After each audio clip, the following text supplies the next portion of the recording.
you guys doing? Good. Well, guys, I was born this way, and there's no medical reason why that happened. My brother and my sister were born with arms and legs, and sometimes in life, things happen that don't make sense. My doctors never thought that I'd be able to walk, and today,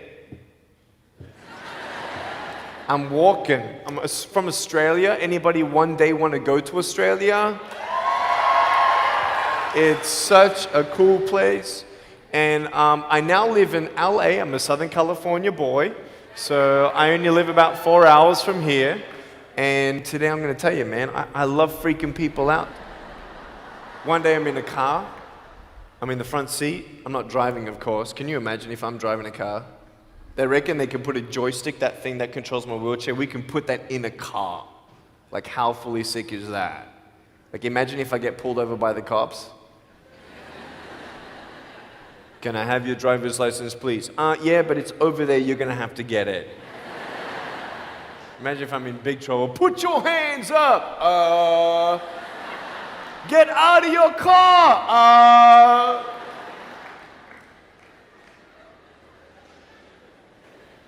So I'm in the front passenger seat, we're at the traffic lights, and this car comes up next to us, and this girl's looking at me. And I'm looking at her, she's looking at me, I'm looking at her, she's looking at me, I'm looking at her. All she sees is my head, right? She has no idea that I have no arms, no legs. So I'm thinking, cool. I'm gonna freak you out. So I get the seatbelt in my mouth, and I loosen it like this, so then I can freely move. And she's looking at me like, why are you eating your seatbelt? So I pull it, the belt is loose, I can move. Now she's looking at me, full 100% attention and focus. Now just imagine all you see is my head, all right? You might want to put up your hand up to your face to cut off the rest of my body, all right? So you can really see the effect. So just, that's it, exactly. Here we go, ready? I just did this.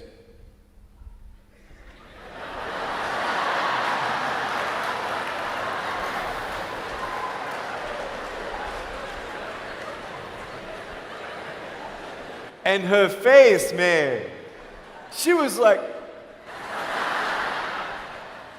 she nearly ran the red light, man. It was so good. My parents always said, Nick, you don't know what you can achieve until you try it.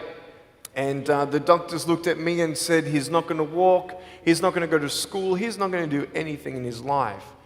And then my parents, they just loved me like crazy and said, you got to try.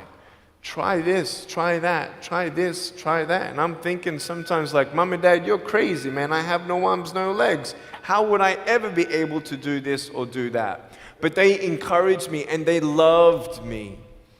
And as human beings, we're waiting for stuff like that. We all want love. Everybody say, love. Very good. We all want love. And, I went to school and I wanted to be cool, You go to school and you want to be accepted, And so you see these guys and you're like, oh, man, Everyone swears like every third sentence, F this and F that and F and this and F. Like what? Like they think they're cool, And so I'm thinking, man, maybe I need to be like them to be cool. And then you compare each other with how we look, and I wish I was smarter, I wish I was taller, I wish I was shorter, I wish I was more popular, I wish I did this, I wish I didn't have that. I wish my life was different. That was me when I was about 8 years old. I looked at myself and I looked at everybody else, and everyone else had more than me. And I'm asking, why? Why me? Have you ever asked the why me questions, but get nowhere? If I had no answers from the doctors, and if I had no answers from my parents, I still have a choice every day in my life to keep going or give up. You see this book up here? This is my favorite book in the whole wide world. This is my favorite book, the Bible. And here I am.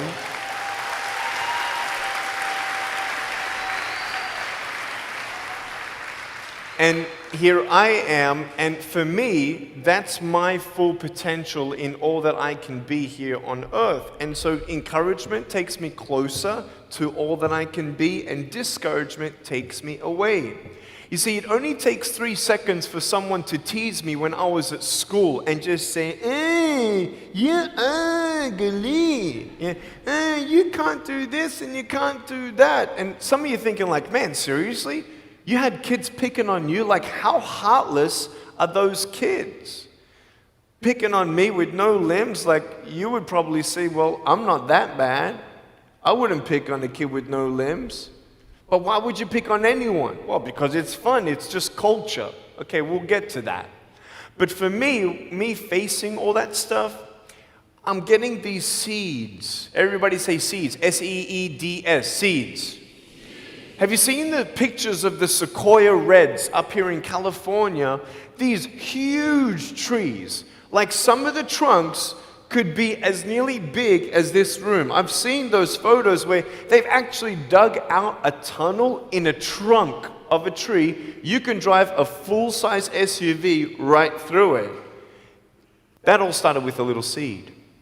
If you leave a seed of lies in your heart and in your mind and you don't know the truth, if you don't know the truth, you will die with the lie. I started dying because I started believing what I was told.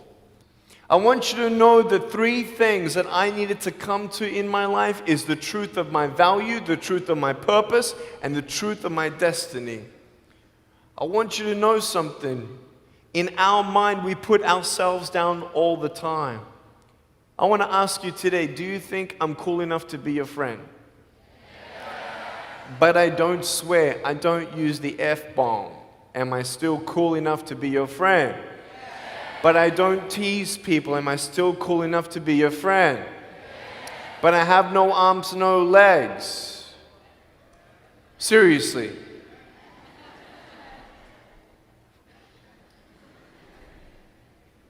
You would be my friend even though I have no arms, no legs.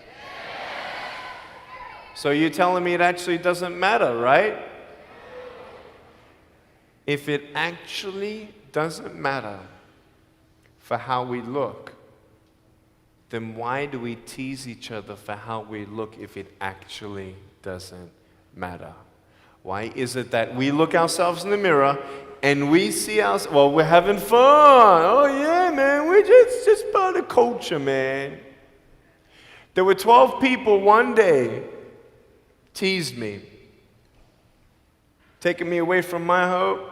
12, 11, 10, 9, 8, 7, 6, 5, 4, 3, 2, 1. Don't worry, I won't fall off because if I did, I'll break my arm.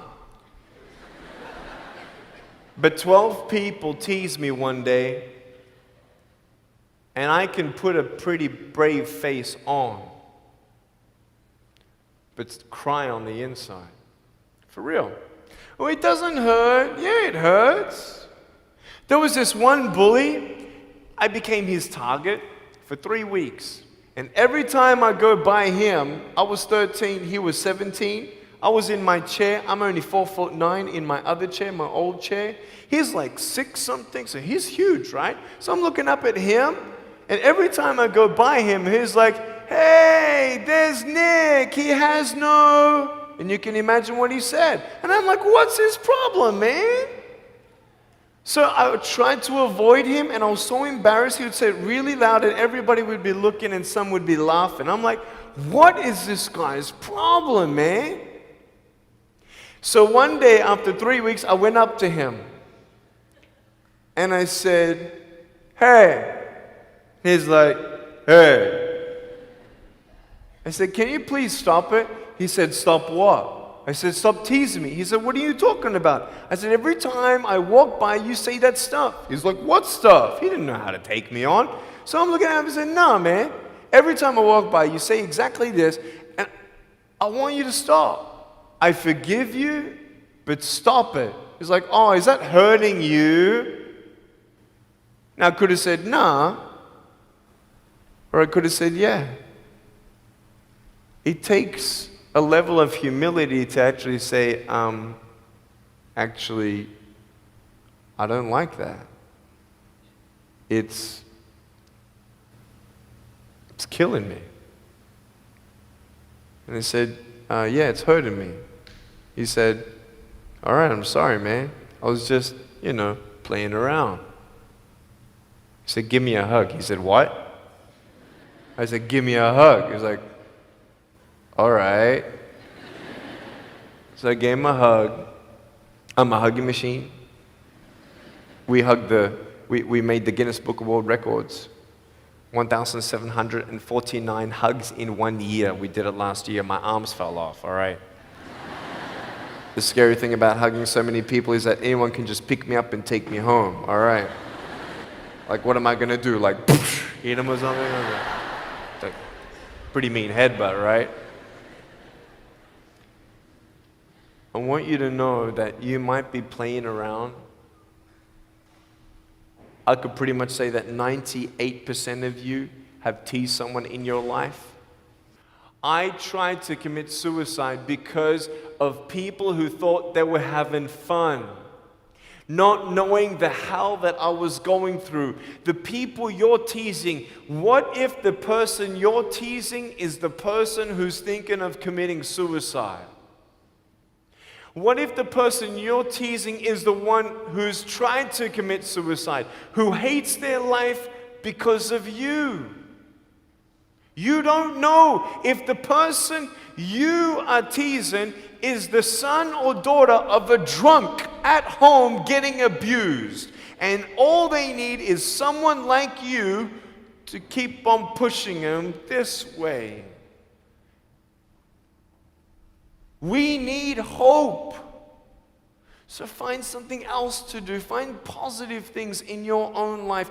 I don't care about how you look. I will never, ever, ever tease you. I will never tease you. I could tease you. I could be tough. People thinking that bullying is tough. It ain't tough. My wheelchair, this is tough. This thing, man. I'll tell you something. You ready? This wheelchair. This thing's so tough. When my friend built this for me, he said, you're gonna love it. I said, what, does it go fast? He said, no, but it's tough. And I said, well, what do you mean? He said, you'll find out. The torque in these motors at the bottom, at the back, this thing, if someone's holding it, I'm telling you, it can go 90 degrees. I went 80 degrees up. All right, someone's holding me to make sure I don't tip back. My wife, she loves shopping with me because she just jumps on the back and we go shopping. Like, she just shops and shops because she doesn't drop, right? We just go and do it. It's fun. Now, what I tried one day to do, you'll never believe me, maybe you will, just know that every word that comes out of my mouth is not an exaggeration. One day, I needed to move a car. So I got my wife to put my car, my 66 Chevelle, in neutral. It's a 2.5-ton car, and I backed it back with this thing. Just like this, like nothing. This thing is tough. Guess what? The definition of tough means it's strong. To show your strength, you need to do something that's difficult. I would sound so stupid if I said, hey guys, I got a Matchbox car one day and I got some fishing line and I towed that Matchbox car all around all day. How tough is my BMW? That's stupid. That's the same thing with bullying. You think you're tough? You're trying to show your strength? That's not your strength. Let me come back in 10 years and let me get your anyone have a 3-year-old nephew? Anybody have a 3-year-old nephew? Cool, put your hands down. I will get any one of your 3-year-old nephews, bring them tomorrow night at where I'm speaking, and we're gonna put him up on stage and let me show you how tough I am. We'll get your 3-year-old nephew and we'll put him up here on the table and let me tease him. Let me show you how tough I am. That's what you are. I could pick on you, you biggest bullies. I could pick on anything you like. Any singer, Any music that you like, I could tease you. I could tease your family. I could tease your friends. I could tease about the movies that you think are really cool. I could tease anything about you. I could tease you about your nose, your eyes, your teeth, your chin, your hair, your ears, your elbows, your knees, your whatever, man. I can tease you about anything. It ain't hard, just like you can tease me. You want to know what tough is? Go to the people you teased and say sorry. You want to know what tough is? Go up to the people who still tease you and say, hey, stop it. I forgive you, but please stop it. That's tough. I want you to know something, the truth of who you are. I don't care what job you get. I don't care. I don't care how smart you are, everyone. I don't care. I don't care. I love you and I believe in you. I don't care if you end up being a janitor in this school. I'll tell you why. Because the janitor in my high school inspired me to be a speaker. He changed my life. He said, you should be a speaker. You know what I said? You're crazy. He said, no, really, you need to be a speaker. I said, stop it, man. 4 months later, he twisted my arm, and I said, yes. I spoke in front of 10 people, then another 10, then another 10, then I found myself in front of 300 sophomore students. And 3 minutes into my speech, half the girls were crying, and one girl in the middle of the room started weeping, and she put up her hand and she said, I'm so sorry, can I come up there and give you a hug? And in front of everybody, she came up and she hugged me and she cried on my shoulder and she whispered in this ear, thank you, thank you, thank you. No one's ever told me that they love me. No one's ever told me that I'm beautiful the way that I am. It was because my parents told me that I was beautiful that I'm still here. Some of you don't have those parents, and that's why I'm here. I love you, and you're beautiful just the way you are. Never, ever give up.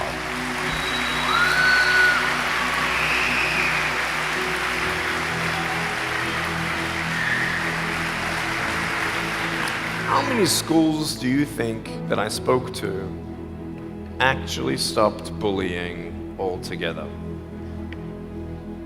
Okay. Whoever said one, you were correct.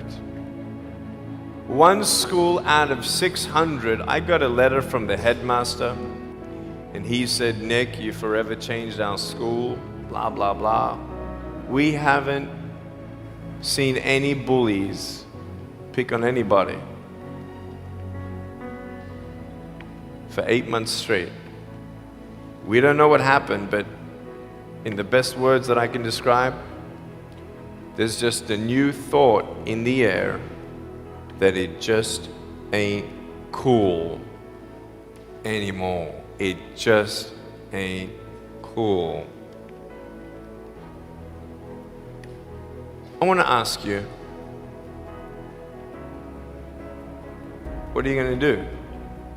Are you going to continue on at the risk of knowing that in each section, this section right here, 5 people are already trying to commit suicide? That section there, 5 people. When you extrapolate it out,